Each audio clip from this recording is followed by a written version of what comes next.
नमस्कार, मैं सुशील महापात्रा। अगर राजस्थान रॉयल और दिल्ली कैपिटल के बीच हुई कल की मैच आपने नहीं देखा है तो एक बार हाईलाइट देख लीजिए।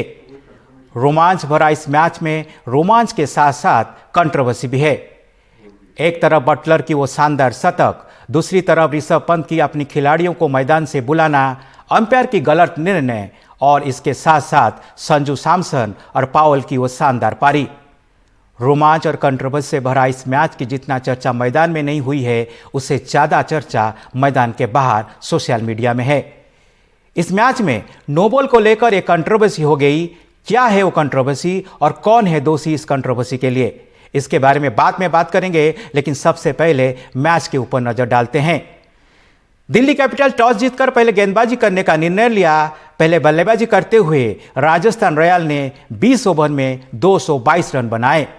सलामी बल्लेबाज बटलर ने 9 चौके और 9 छक्के की मदद से 116 रन बनाए। इस आईपीएल में उनका यह तीसरा शतक है। देवदत्त पडिक्कल ने 54 रन बनाए, जबकि संजू सैमसन ने 46 रन की पारी खेली। 223 रन का लक्ष्य का पीछा करते हुए दिल्ली कैपिटल की शुरुआत ठीक नहीं रही। 48 रन पर 2 विकेट गिर गए। कप्तान ऋषभ पंत ने पारी को संभालने की कोशिश की, लेकिन पंत 44 रन पर आउट हो जाने के बाद दिल्ली कैपिटल की उम्मीद लगभग खत्म हो गई। आखिर ओवर में दिल्ली कैपिटल को 36 रन की जरूरत थी, यानी 6 गेंदों में 6 छक्के लगाने थे। पावेल ने पहले 3 गेंदों में 3 छक्के लगाकर मैच में रोमांच ले आए, लेकिन ओवर का तीसरा गेंद पावेल के कमर के ऊपर था। नियम के हिसाब से नो बॉल होना चाहिए था, लेकिन मैदान में मौजूद अंपायर ने नो बॉल नहीं दिया, जिसके बाद कंट्रोवर्सी खड़ी हो गई। मैदान के बाहर बैठे ऋषभ पंत ने अपनी खिलाड़ियों को वापस बुलाने का इशारा किया। कोच प्रवीण आमरे को अंपायर से बात करने के लिए मैदान में भेजा, जिसके बाद मैच कुछ देर के लिए रुकना पड़ा। असिस्टेंट कोच शेन वाटसन समझाने के बाद ऋषभ पंत शांत हुए। फिर मैच दोबारा शुरू हुआ, लेकिन दिल्ली इस मैच को नहीं जीत पाया। 15 रन से दिल्ली इस मैच को हार गया। क्या है नो बॉल, क्या है कंट्रोवर्सी, क्या अंपायर की गलती की वजह से दिल्ली को हारना पड़ा? सवाल यह है कि गलती किसका था और सजा किसको मिलना चाहिए। सबसे पहले बात करते हैं ऑनफील्ड अंपायर की। अगर ऑनफील्ड अंपायर नो बॉल को लेकर श्योर नहीं था तो क्या उन्हें थर्ड अंपायर को रेफर करना चाहिए था? इसका सीधा जवाब है कि नियम के हिसाब से ऑनफील्ड अंपायर थर्ड अंपायर को रेफर नहीं कर सकता है। क्रिकेट का नियम कहता है ऑनफील्ड अंपायर थर्ड अंपायर को तब रेफर करता है जब कोई बल्लेबाज आउट होता है।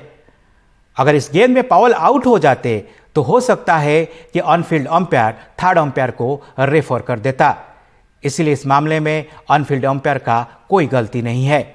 हाँ, यह अलग बात है कि अंपायर का निर्णय गलत हो सकता है, अंपायर की अंपायरिंग खराब हो सकती है। यह सवाल उठाया जा सकता है क्या गेंद कमर की ऊंचाई पर थी, लेकिन अंपायर ने जज करने में गलती कर दी।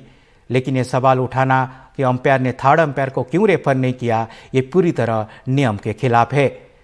अब ऋषभ पंत की बात करते हैं। पंत बार बार कह रहे थे कि अंपायर को थर्ड अंपायर के पास जाना चाहिए था। शायद ऋषभ पंत को क्रिकेट के नियम के बारे में पता नहीं था। अगर पता होता तो सवाल नहीं उठाते। इसलिए पंत को मैदान में जो हरकत किए हैं वो ठीक नहीं है। क्रिकेट में कई बार ऐसा होता है जहां अंपायर गलत निर्णय लेते हैं, लेकिन हर बार अगर खिलाड़ी इस तरह रिएक्शन करेंगे तो फिर क्रिकेट जेंटलमैन का गेम नहीं रह जाएगा।